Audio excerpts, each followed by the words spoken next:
चूंकि काला पानी और लिपुलेख लिम्पियाधुरा के पूरब में है, इसलिए लिम्पियाधुरा से काला पानी और लिपुलेख तक का लगभग 350 वर्ग किलोमीटर का इलाका उसका है। ये नेपाली क्लेम है।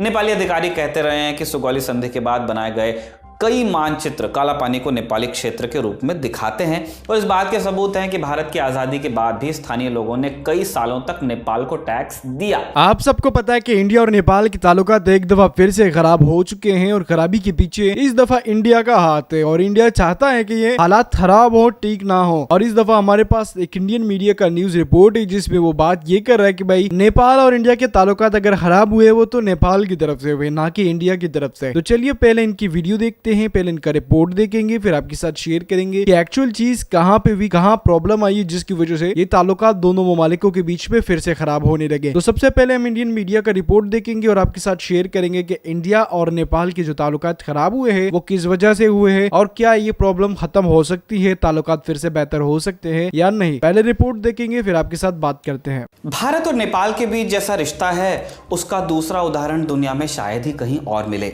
दोनों देशों के बीच सैकड़ों किलोमीटर लंबा ओपन बॉर्डर है। भारत के 5 राज्यों उत्तराखंड, उत्तर प्रदेश, बिहार, पश्चिम बंगाल और सिक्किम की सीमा नेपाल से लगी है। विदेश मंत्रालय के मुताबिक लगभग 60 लाख नेपाली नागरिक भारत में रहते हैं, काम करते हैं। नेपाल उन चुनिंदा देशों में से है जहां भारत की तरह हिंदू आबादी बहुमत में है। भारत और नेपाल के आर्मी चीफ्स को एक दूसरे की सेना में जनरल की मानद उपाधि भी मिलती है और ये परंपरा 1950 से चली आ रही है। नेपाल का सबसे ज़्यादा व्यापार हिंदुस्तान के साथ ही होता है। हिंदुस्तान की फ़ौज में नेपाल के लोग भर्ती होते हैं, लड़ते हैं, शहीद भी हुए हैं। जब कभी मुसीबत आती है भारत मदद के लिए सबसे आगे खड़ा होता है नेपाल के मामले में।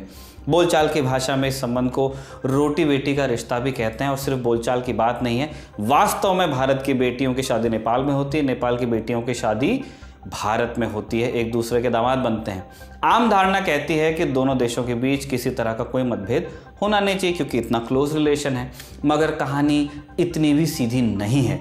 भारत और नेपाल के बीच सीमा के निर्धारण को लेकर बड़ा विवाद चला आ रहा है। जब जब नेपाल में चीन की तरफ झुकाव रखने वाली सरकार आती है तब तब इसमें हलचल ज़्यादा देखने को मिलती है, जैसा कि 19 मार्च 2024 को हुआ।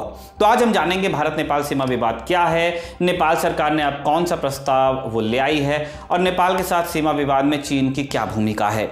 नमस्ते, मैं हूं निखिल और आप देखना शुरू कर चुके हैं दी ललन टॉप का अंतर्राष्ट्रीय प्रसंगों से जुड़ा रोजाना का कार्यक्रम दुनियादारी। यहां आज बात भारत नेपाल सीमा विवाद की।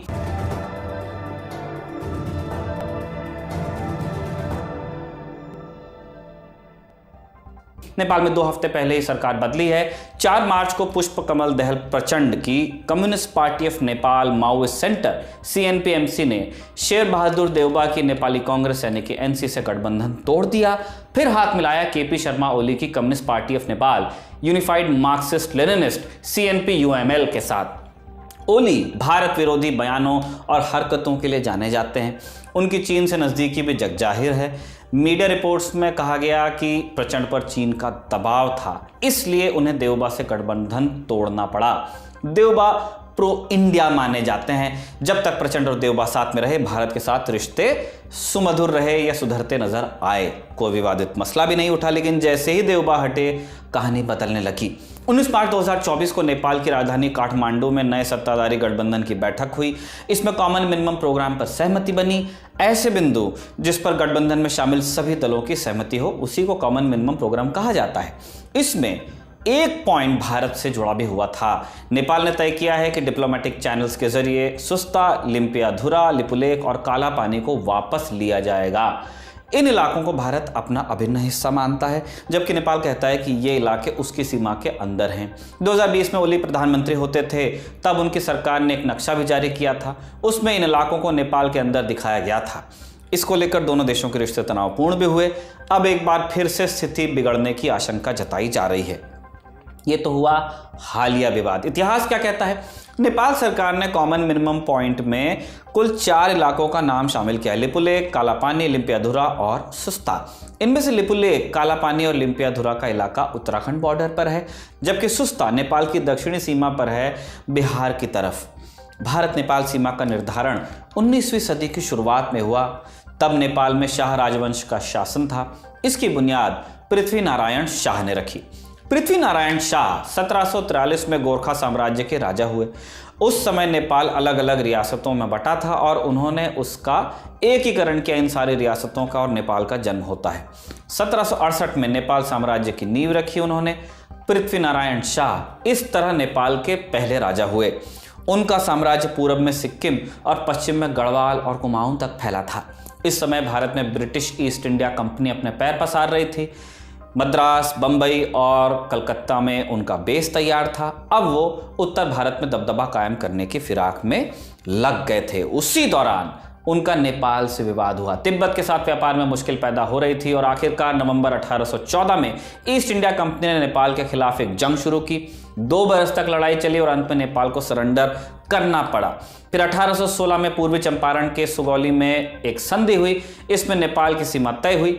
सुगौली संधि के 5वें अनुच्छेद में दर्ज था कि नेपाल काली नदी के पश्चिम के इलाकों पर से अपना दावा हमेशा के लिए छोड़ रहा है। माने काली बह रही है, उसके पश्चिम से जो इलाका जा रहा है उस पर नेपाल का दावा अब नहीं रहा।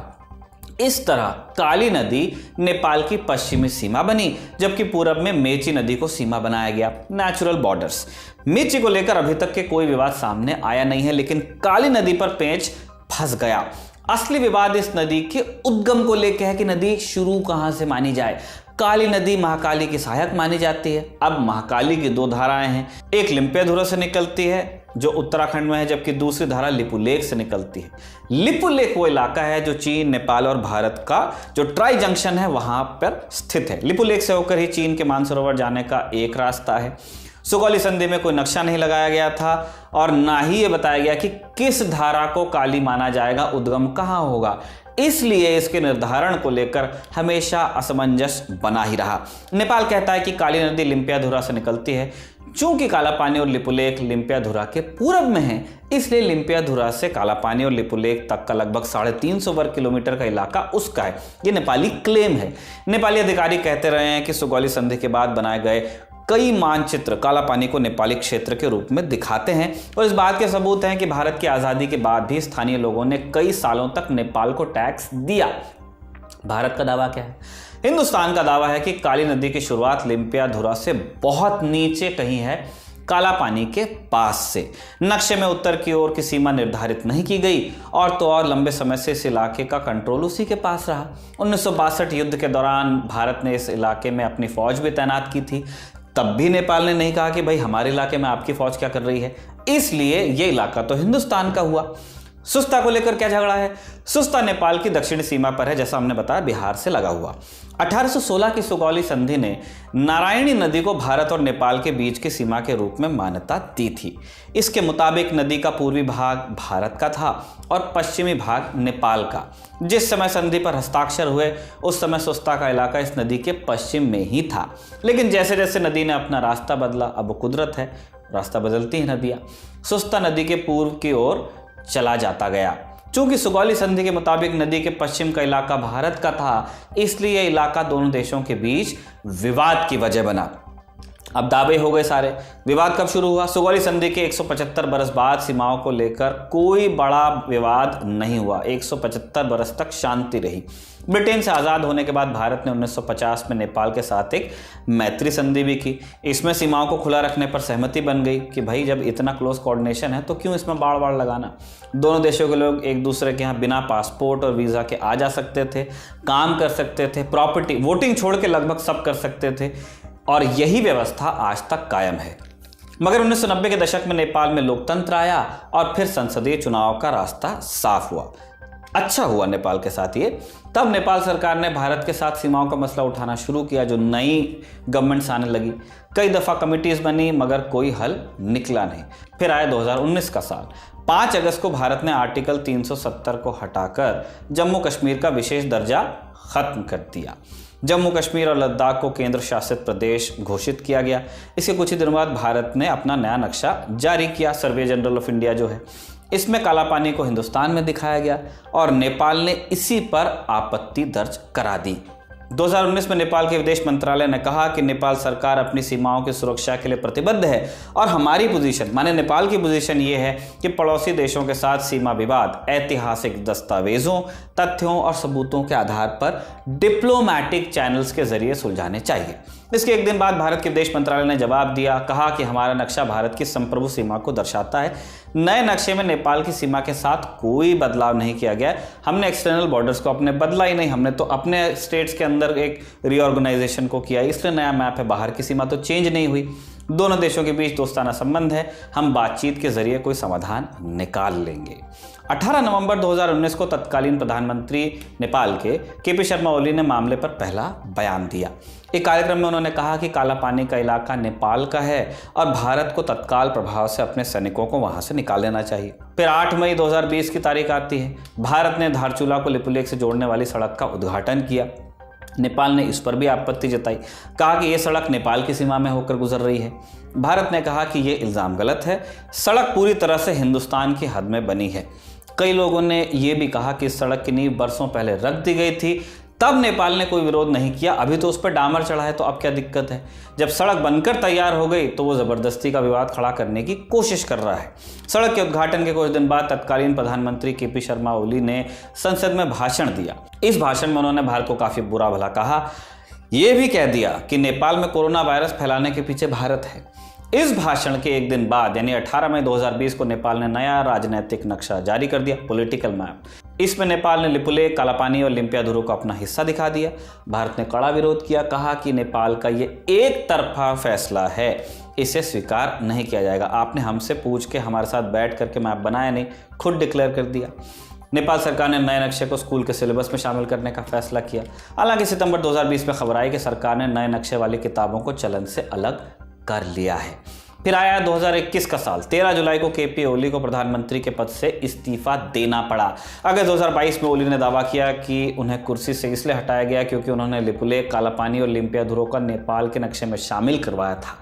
ओली ने किसी का नाम तो नहीं लिया, लेकिन माना गया कि उनका इशारा भारत की तरफ था। ओली के बाद नेपाली कांग्रेस के शेर बहादुर देउबा प्रधानमंत्री हुए। उनके समय में सीमा विवाद ठंडे बस्ते में चला गया। जनवरी 2022 में प्रधानमंत्री नरेंद्र मोदी ने ऐलान किया कि लिपुलेख में सड़कों को चौड़ा किया जाएगा। तब नेपाल के विदेश मंत्रालय ने इस पर प्रतिक्रिया देने से इनकार किया था। फिर नवंबर 2022 में नेपाल में आम चुनाव हुए। चुनाव के बाद प्रचंड और ओली ने गठबंधन सरकार बनाई, मगर 3 महीने बाद ही गठबंधन टूट गया। मार्च 2023 में प्रचंड ने देउबा से हाथ मिलाया। प्रचंड प्रधानमंत्री बने रहे। 31 मई 2023 को वो 4 दिनों के भारत दौरे पर आए। प्रधानमंत्री नरेंद्र मोदी से मुलाकात हुई उनकी, और इस दौरान भी सीमा का मसला नहीं उठा। जनवरी 2024 में भारत के विदेश मंत्री डॉक्टर एस जयशंकर साल के पहले विदेश दौरे पर नेपाल गए। वहां कई प्रोजेक्ट्स की आधारशिला रखी। तब तक मामला ठीक चल रहा था, लेकिन फरवरी आते आते प्रचंड और देउबा के बीच मतभेद और उभर कर सामने आने लगे। आखिरकार 4 मार्च को प्रचंड ने ओली के साथ गठबंधन सरकार बना ली। ओली के साथ जाते ही लिम्पियाधुरो, लिपुलेख, कालापानी और सुस्ता का मामला फिर से सामने आ गया।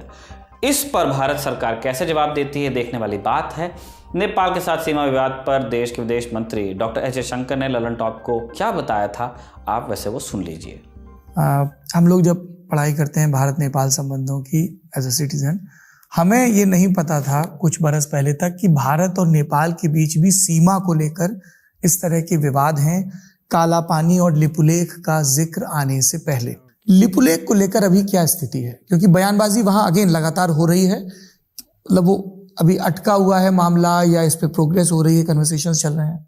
नहीं, उसमें क्या हुआ कि एक तो कुछ सीमा में देयर वाज अ डिफरेंस, हाँ, और ये माने ये छुपाने की बात नहीं है, it was actually being discussed. जो मुझे याद है there is a foreign secretary के लेवल पे इस पे डिस्कशन भी हो रही थी। जो डिस्कशन जो जारी था उस समय, नॉर्मली अगर आप में हम दोनों में कुछ विवाद है तो हम बैठ के बात कर रहे हैं। उस समय मेरी अपेक्षा नहीं होगी कि आप पब्लिक में ऐसा कुछ करेंगे जो इस विवाद को एक किस्म से भड़काएगा। हाँ, भड़काएगा। तो ये अब this is what happened at that time. तो लेट अस सी। अभी हम मई 2020 में ओली सरकार अपना नक्शा पब्लिश करती है जिसमें काला पानी, लिम्पियाधुरो, लिपुलेख को वो अपने नक्शे में दिखाते हैं। नहीं, मुझे याद है। तो जैसे मैंने कहा, हमारी जो पड़ोसी जो हैं, वी हैव टू, माने उनके साथ हमें रिश्ते बना के भी रखने चाहिए, जहाँ फर्मनेस होना चाहिए फर्मनेस भी होगा, जहाँ बात करनी चाहिए बात भी करेंगे। तो जो पूरा जो टूल किट जो है, वो पूरा जो स्पेक्ट्रम ऑफ एक्टिविटीज जो कूटनीति में जो होता है, we will do all of that. Nepal के चैप्टर को यहीं पर विराम देते हैं। अब चलते हैं सुर्खियों की तरफ। पहली सुर्खी भूटान से है। भारत के प्रधानमंत्री नरेंद्र मोदी 20 मार्च की शाम भूटान की राजकीय यात्रा पर जाने वाले थे, मगर कुछ घंटे पहले उनका दौरा रद्द कर दिया गया। विदेश मंत्रालय ने बताया कि पारो एयरपोर्ट पर मौसम खराब हुआ, इसके चलते प्रधानमंत्री नहीं जा पाए। प्रधानमंत्री की 21-22 मार्च 2024 की राजकीय यात्रा अब पोस्टपोन कर दी गई है। दोनों पक्ष नई तारीख को लेकर डिप्लोमेटिक चैनल्स के जरिए बात कर रहे हैं। पीएम मोदी इस दौरे पर भूटान के राजा जिग्मे खेसर नामग्याल वांगचुक और प्रधानमंत्री शेरिंग टोब्गे से मिलने वाले थे। उनका ग्यासुन Jetsun Pema mother and child hospital के उद्घाटन का भी प्लान था। यह अस्पताल भारत सरकार की मदद से बना है। 2014 में प्रधानमंत्री बनने के बाद नरेंद्र मोदी पहले विदेश दौरे पर भूटान ही गए थे। अब तक पीएम के तौर पर 2 बार वो भूटान जा चुके हैं। दूसरा दौरा अगस्त 2019 में हुआ। दूसरी सुर्खी पाकिस्तान से है। 20 मार्च को बलूचिस्तान के ग्वादर पोर्ट अथॉरिटी पर हमला हो गया। ग्वादर पोर्ट चीन पाकिस्तान इकोनॉमिक कॉरिडोर सीपैक का सेंटर पीस कहा जा सकता है। यहाँ पर बड़ी संख्या में चीनी नागरिक काम करते हैं। पोर्ट कॉम्प्लेक्स के अंदर कई पाकिस्तानी एजेंसियों के दफ्तर भी हैं। पाकिस्तान फौज के मुताबिक आर्मी के साथ मुठभेड़ में 7 आतंकवादियों को मार गिराया गया। इनमें 2 सैनिक भी मारे गए इस हमले में। बलूचिस्तान लिबरेशन आर्मी बेले के मजीद ब्रिगेड ने इस हमले की जिम्मेदारी ले ली है। ये फिदाइन हमलों के लिए कुख्यात है। मजीद ब्रिगेड की स्थापना 2011 में हुई थी अब्दुल मजीद बलोच के नाम पर। वो पाकिस्तान के पूर्व प्रधानमंत्री जुल्फिकार अली भुट्टो के बॉडीगार्ड हुआ करते थे। 1970 के दशक में उन्होंने भुट्टो की हत्या की कोशिश की, मगर उन्हीं की हत्या हो गई। जहां तक बीएलए की बात है, इसकी स्थापना 2000 के साल में हुई। इसका बेस अफगानिस्तान और ईरान में है। मकसद है पाकिस्तान से आज़ादी। किसकी? बलूचिस्तान की। पाकिस्तान इल्ज़ाम लगाता है कि बीएलए को हिंदुस्तान से फंडिंग मिलती है। बीएलए को पाकिस्तान, अमेरिका और ब्रिटेन ने आतंकवादी संगठन घोषित किया हुआ है। तीसरी सुर्खी वियतनाम से। वियतनाम के राष्ट्रपति वो वॉन थांग ने अपने पद से अब इस्तीफा दे दिया है। उन्हें मार्च 2023 में कुर्सी पर देखा गया, वो तभी कुर्सी पर आए। गुएन शुआन फुक की जगह पर आए थे।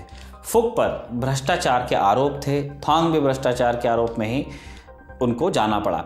उनके इस्तीफे पर सरकार का बयान काफ़ी सधा हुआ था। कहा गया कि थॉन्ग ने नियमों को तोड़ा, इससे पार्टी की छवि खराब हुई है। वियतनाम में कई दर्शक जानते हैं सिंगल पार्टी सिस्टम चलता है। Communist party of Vietnam CPV सर्वे सर्वा है। सीपीवी के जनरल सेक्रेटरी सबसे ताकतवर होते हैं और अभी ये कुर्सी गुएन फ्रू थ्रोंग के पास है। राष्ट्रपति के पास संवैधानिक शक्तियां तो हैं, मगर अंतिम फैसला सेक्रेटरी जनरल या जनरल सेक्रेटरी की मर्जी के बिना नहीं लिया जा सकता। ये काफ़ी हद तक चीन जैसा सिस्टम है।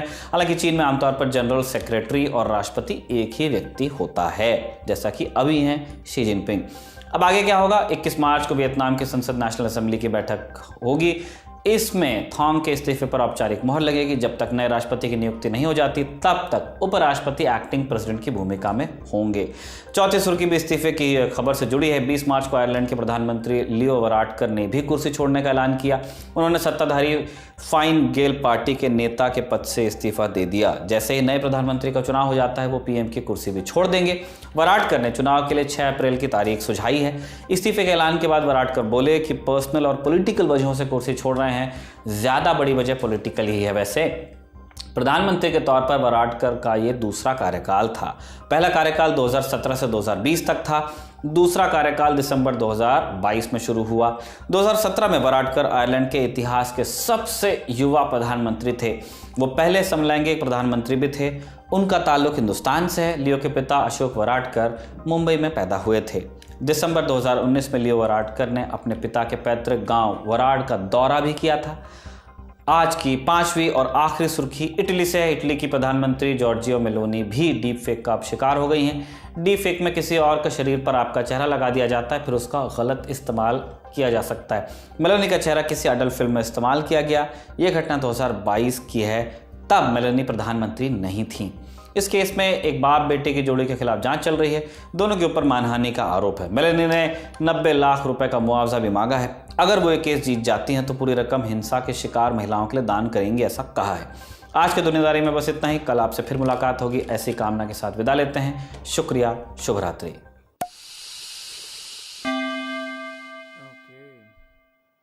तो आप लोगों ने वीडियो लगी होगी, आप लोगों को करंट सिचुएशन पता चल चुकी होगी इंडिया नेपाल के ताल्लुकात के बारे में। तो देखिए रिसेंटली टाइम में अगर हम देखते हैं तो इंडियन फॉरेन मिनिस्टर जयशंकर जो है, एस जयशंकर जो है, वो उन्होंने एक इंटरव्यू दिया था और इस इंटरव्यू के अंदर उनसे जो सवालात पूछे गए और उन्होंने जो जवाबात दिए थे, जिसकी वजह से प्रॉब्लम थोड़ी क्रिएट हुई और ताल्लुकात के अंदर फिर से खराबी हुई है। अब गठबंधन टूट गया है और लोग ये चाह रहे हैं कि भाई नया प्राइम मिनिस्टर क्यों बनाया जाए, गठबंधन क्यों टूटा। इंडिया के अंदर ये बेसिकली लोग कह रहे हैं कि जो नेपाल के अंदर गठबंधन टूटा है तो पुष्पा कमल दहल और शेर बहादुर देवबा की सरकार के बीच, और दोनों की गठबंधन जो टूटा तो उसकी वजह से क्या हुआ था कि प्रॉब्लम क्रिएट हुई। केपी ओली शर्मा पुष्पा कमल दहल की जो है नया गठबंधन जो है बना है और उसके अंदर प्राइम मिनिस्टर जो है वो पुष्पा कमल दहल ही है। बात यहाँ पे ये आ रही है कि लोग ये कह रहे हैं इंडिया की तरफ से कि चाइना की तरफ से इनको कहा गया था कि भाई केपी ओली शर्मा को बनाया जाए, क्योंकि केपी ओली शर्मा एंटी इंडिया है। और एंटी इंडिया के जो होने के जो बात है वो इसीलिए की जा रही है, आप सबको पता होगा कि जब नेपाल और इंडिया के ताल्लुकात थे, जब नेपाल के अंदर पुष्पा कमल दहल प्राइम मिनिस्टर थे, तो क्या हुआ था कि नेपाल के प्राइम मिनिस्टर को एस जयशंकर ने धमकियां लगाई थी कि भाई आप अपनी कॉन्स्टिट्यूशन के अंदर चेंजिंग करें, ये चीजें करें, वो चीजें करें, नहीं होगा तो आपकी सरकार गिरा देंगे, नहीं होगा तो आपकी प्रॉप के लिए बहुत प्रॉब्लम होगी। और जिसकी वजह से उसके बाद हमने केपी ओली शर्मा की सरकार को देखा भी था कि उनको काफी ज्यादा प्रॉब्लम भी हुई थी और उनकी सरकार को गिराया भी गया था। तो अभी जो प्रॉब्लम क्रिएट हुई है वो एस जयशंकर के इस इंटरव्यू के मुकाबले में हुई है, जिसकी वजह से काफी ज्यादा लोग ये कह रहे हैं कि इंडिया के साथ ताल्लुकात बेहतर नहीं करने चाहिए इंडिया को, और नेपाल के लोग कह रहे हैं कि इंडिया के साथ ताल्लुकात अच्छे नहीं होने चाहिए। मतलब दोनों मुल्क आपस में एक दूसरे के ऊपर इल्जामात लगा रहे हैं, बट आप सबको पता है कि ये इल्जामात ऐसे नहीं है। प्रॉब्लम बहुत सारी है इंडिया नेपाल के बीच में, जैसे कि बॉर्डर के इशू है, ताल्लुकात है, रोटी बेटी के जो रिश्ता कहते हैं वो चीजें, और भी कई सारी चीजें जिसकी वजह से आप लोगों को बहुत सारी प्रॉब्लम्स फिर क्रिएट होंगी। और ये प्रॉब्लम इसीलिए क्रिएट होंगी क्योंकि नेपाल और इंडिया के बीच में अच्छी चीज नहीं हो रही, हमें ये देखने को नहीं मिल रहा। 6 महीने तक ताल्लुकात सेट होते हैं, 6 महीने के बाद वो प्रॉब्लम्स दोबारा से आती है और फिर प्रॉब्लम आगे तक जाती है। तो नेपाल को भी थोड़ा सोचना चाहिए और इंडिया को भी सोचना चाहिए, प्रॉब्लम्स काफी ज्यादा बढ़ेंगी, कम नहीं होगी। अगर आप लोग चाहेंगे तो इन प्रॉब्लम्स को कम किया जा सकता है।